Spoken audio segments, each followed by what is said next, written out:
اما بعد فاعوذ باللہ من الشیطان الرجیم بسم اللہ الرحمن الرحیم ورفعنا لك ذکرک قال اللہ تبارک وتعالی فی شأن حبیبہ ان اللہ وملائکتہ یصلون علی النبی یا ایہا الذین آمنوا صلوا علیہ وسلموا تسلیما۔ بھئی جس بندے کو اپنے کریم آقا سے جتنی زیادہ محبت ہے وہ اتنی ہی بلند آواز میں پڑھے گا الصلاۃ والسلام علیک یا سیدی یا رسول اللہ، الصلاۃ والسلام علیک یا سیدی یا حبیب اللہ وعلی آلک واصحابک یا خاتم النبیین۔ نہایت ہی واجب الاحترام دوستو بزرگوں، بالخصوص برخوردار الحافظ القاری حضرت علامہ مولانا مجاہد رسول چشتی صاحب خطیب اعظم پنجاب،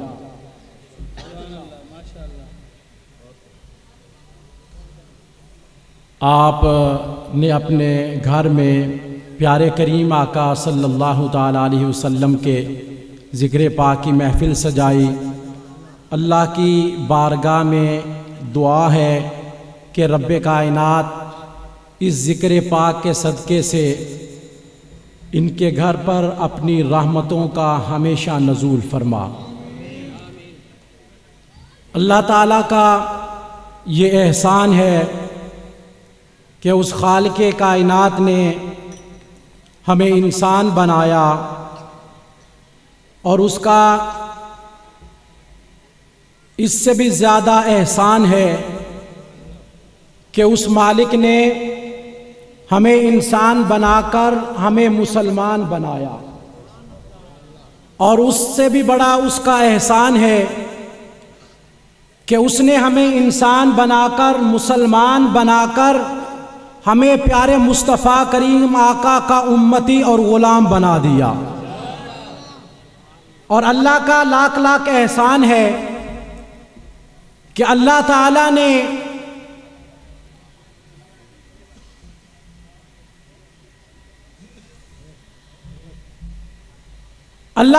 نے میں کہتا ہوں کہ اس مالک کا کروڑہا احسان ہے کہ اس نے ہمیں ایک ایسا مرد کلندر عطا فرمایا، ایک ایسا ولی کامل عطا فرمایا کہ اس پرفتن دور میں، جس دور سے ہم گزر رہے ہیں، ہم نے دیکھا ہے بڑے بڑے پیروں نے جناب والا اپنے ایمانوں کے سودے کر دیے، بڑے بڑے مولویوں نے جناب والا اپنے ایمان کو حکمرانوں کے آگے پلیٹ میں رکھ کر پیش کر دیا، بڑے بڑے نعت خوانوں نے اپنے ایمان کو ان حکمرانوں کے ہاتھوں بیچ دیا۔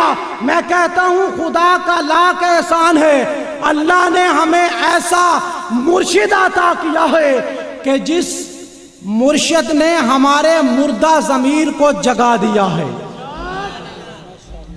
ایسا ولی کامل اللہ نے ہمیں عطا فرمایا کہ جس کی زبان اقدس سے الفاظ کا نکلنا تھا، آج کسی بوڑھے کو دیکھ لیں، ہمارے ان بزرگوں کو دیکھ لیں، نوجوانوں کو دیکھ لیں، ان ننھے منھے بچوں کو دیکھ لیں، حتیٰ کہ دودھ پیتے بچے کو بھی دیکھیں گے تو وہ یہی کہے گا لبیک یا رسول اللہ، لبیک یا رسول اللہ، لبیک یا رسول اللہ، لبیک یا رسول اللہ، لبیک یا رسول اللہ، لبیک۔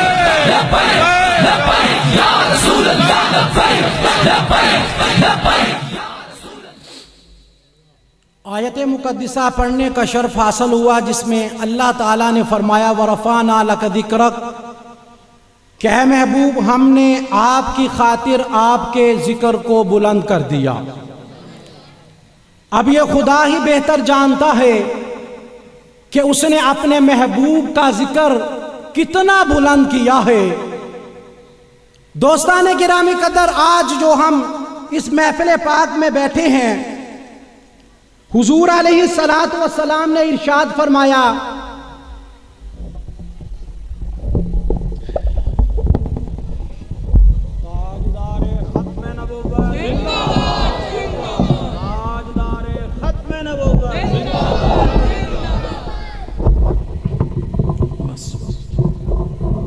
کفارا۔ پیارے مصطفیٰ کریم آقا علیہ الصلوۃ والسلام نے فرمایا اللہ تعالیٰ نے انبیاء کے ذکر کو عبادت بنا دیا ہے۔ تو میں کہا کرتا ہوں کہ یارو انبیاء کا ذکر کرنا تو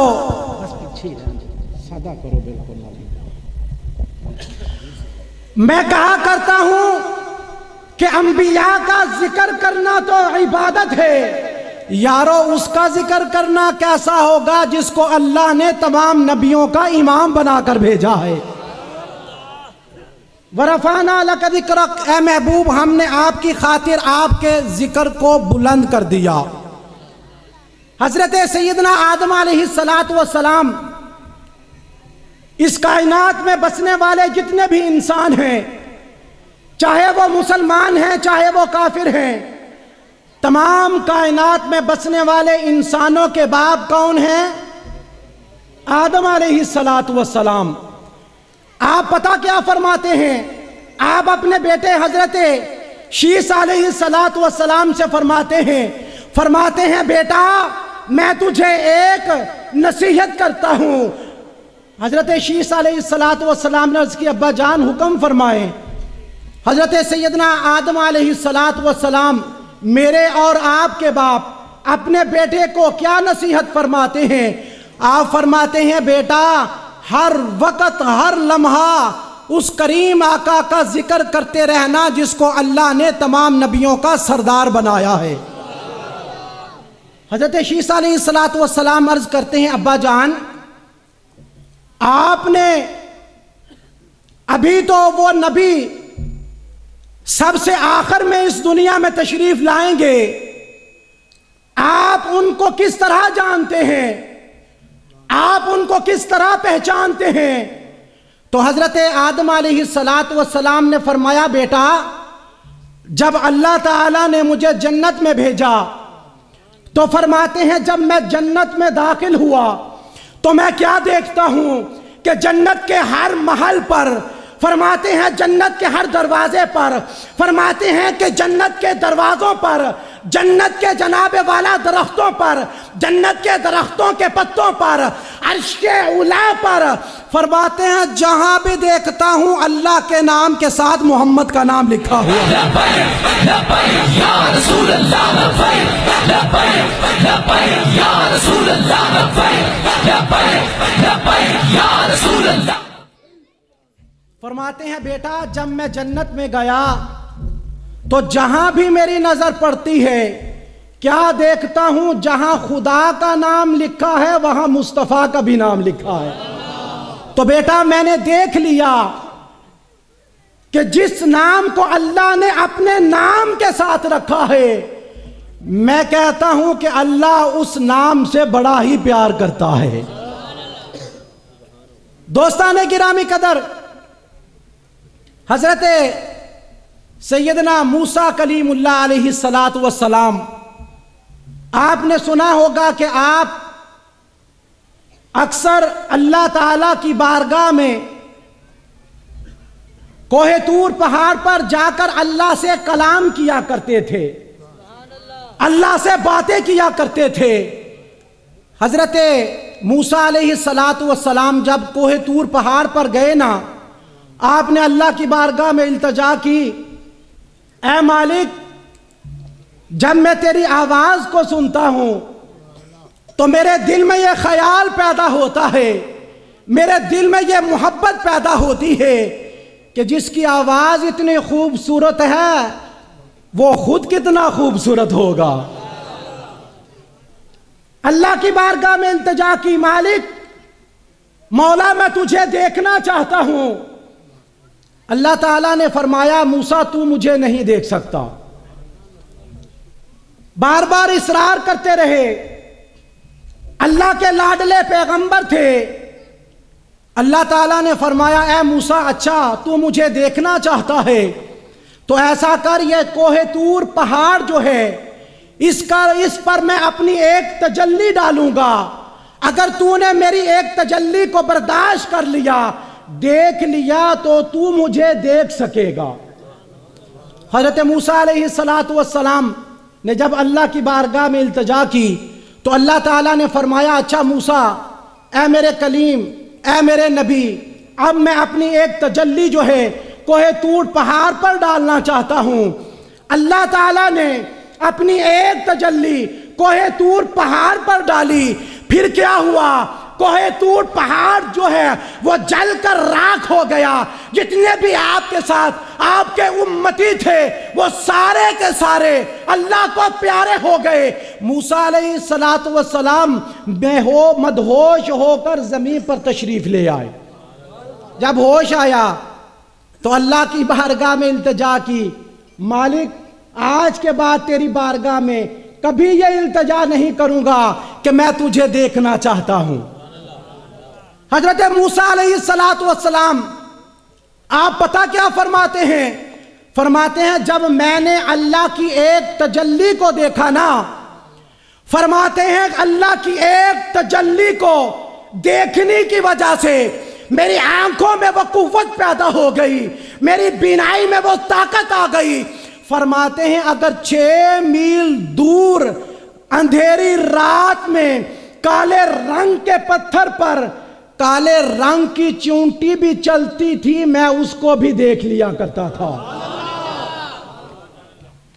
اندھیری رات میں 6 میل کے فاصلے سے فرماتے ہیں کالے رنگ کے پتھر پر اگر کیڑی بھی چلتی تھی میں اس کو بھی دیکھ لیتا تھا۔ تو میں کہا کرتا ہوں یارو، موسیٰ علیہ السلام نے اللہ کی ایک تجلی کو دیکھا تو ان کی نظروں میں وہ قوت پیدا ہو گئی، ان کی بصارت میں وہ طاقت آ گئی۔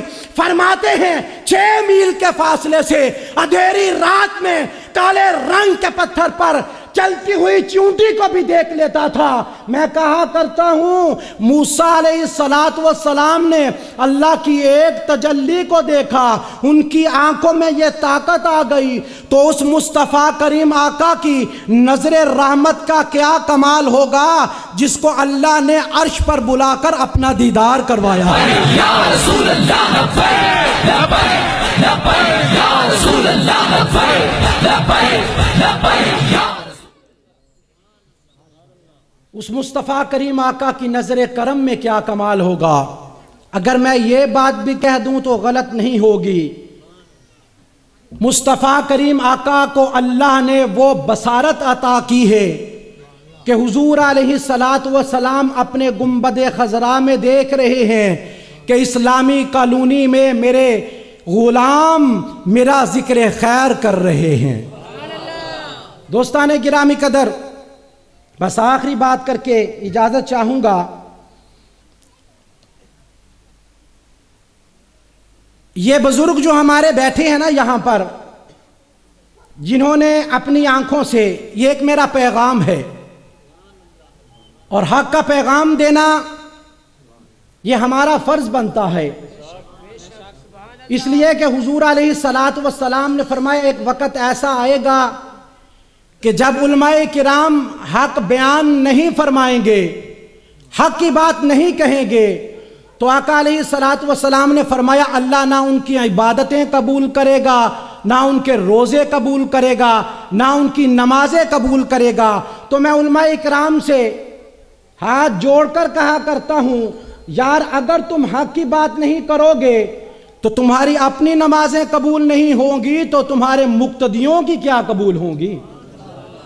تو ضروری ہے کہ حق کی بات جو ہے وہ کرنی چاہیے، چاہے وہ اپنے گھر میں بیٹھے ہوں، چاہے وہ مسجد میں بیٹھے ہوں، چاہے اس وقت ہم زنجیروں میں جکڑے ہوئے ہوں، چاہے ہم سولی پر لٹکے ہوئے ہوں۔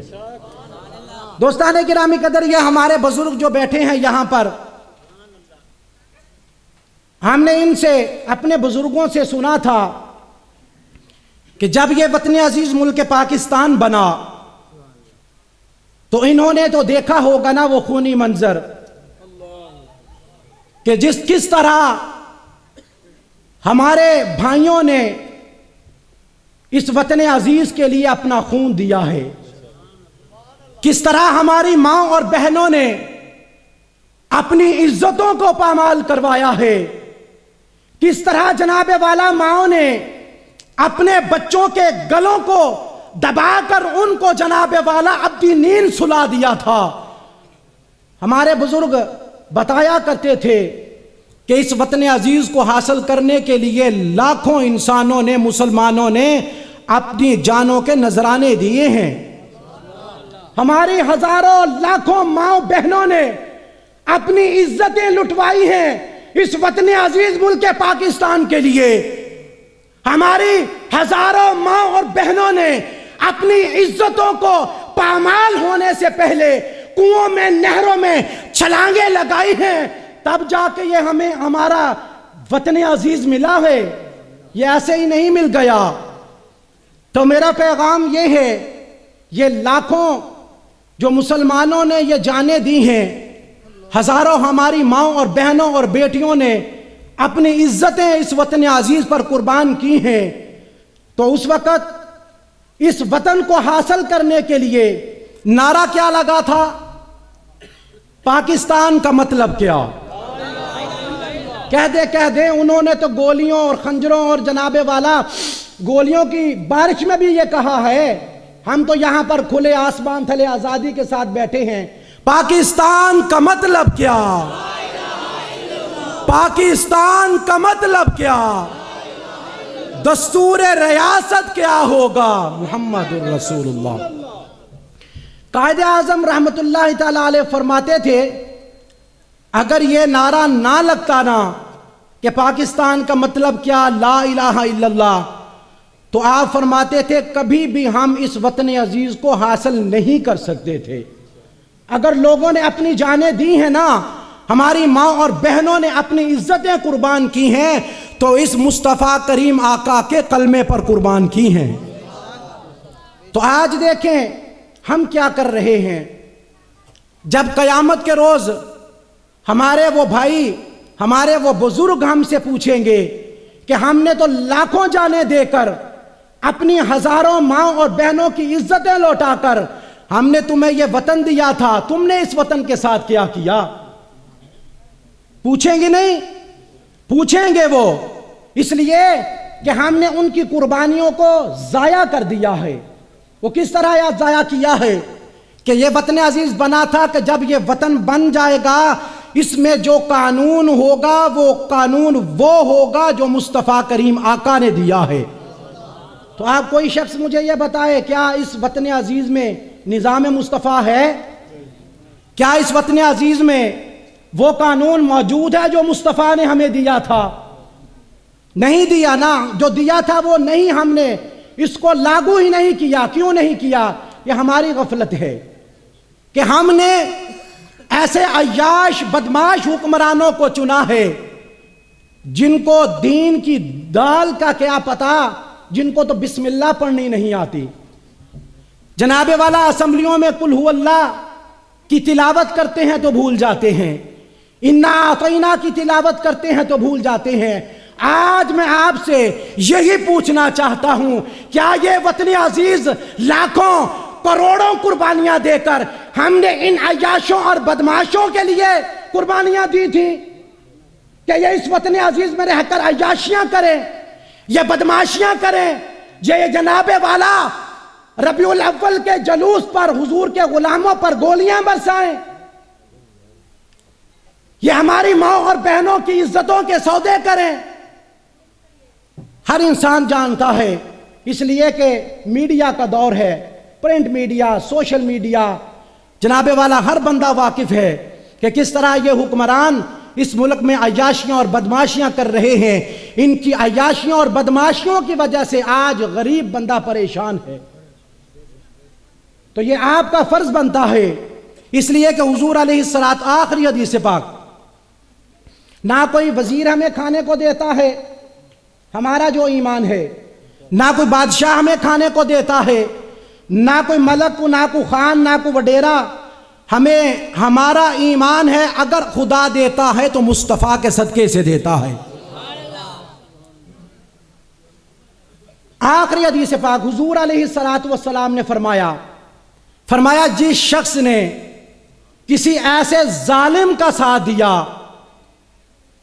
کہ جو ظالم اقتدار میں آ کر ایم پی اے بن کر ایم این اے بن کر وزیر بن کر فرمایا لوگوں پر ظلم کرے، حضور علیہ الصلوۃ نے فرمایا وہ وزیر، وہ ظالم، وہ بھی اور اس کو ووٹ دینے والا، اس کو چننے والا، اس کو منتخب کرنے والا، میں نہیں کہہ رہا، علامہ جلال الدین سیوطی رحمۃ اللہ تعالی علیہ نے اس حدیث پاک کو لکھا ہے. یہ وہ امام ہیں جو فرماتے ہیں 73 مرتبہ جاگتے ہوئے میں نے حضور کا دیدار کیا ہے. فرماتے ہیں حضور علیہ الصلوۃ نے فرمایا جس شخص نے ایسے ظالم کو چنا کہ جو ووٹ لے کر اقتدار میں آ کر اس نے ظلم کیا، پیارے مصطفیٰ کریم آقا نے فرمایا وہ ظالم، وہ وزیر، وہ حکمران بھی اسلام سے خارج ہو گیا اور جس نے اس کو طاقت دی وہ بھی اسلام سے نکل گیا. اب یہ آپ کی مرضی ہے کہ آپ ظالموں کو ووٹ دیں یا حضور کے نظام کو ووٹ دیں. اللہ تعالیٰ کی بارگاہ میں التجا ہے اللہ تعالیٰ ہمیں سن کر اس پر عمل کرنے کی توفیق عطا فرمائے. اللہ تعالیٰ اس محفل پاک کو اپنی بارگاہ میں شرف قبولیت عطا فرمائے. آمین ثم آمین.